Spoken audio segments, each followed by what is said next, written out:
काढू दे आज साकड हे माग, होऊ दे पहाट नवी.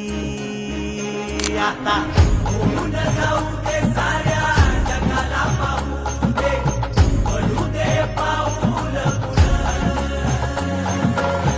जरी काट पाया खाली आपल्याला येऊ दे, पडू दे पाऊल.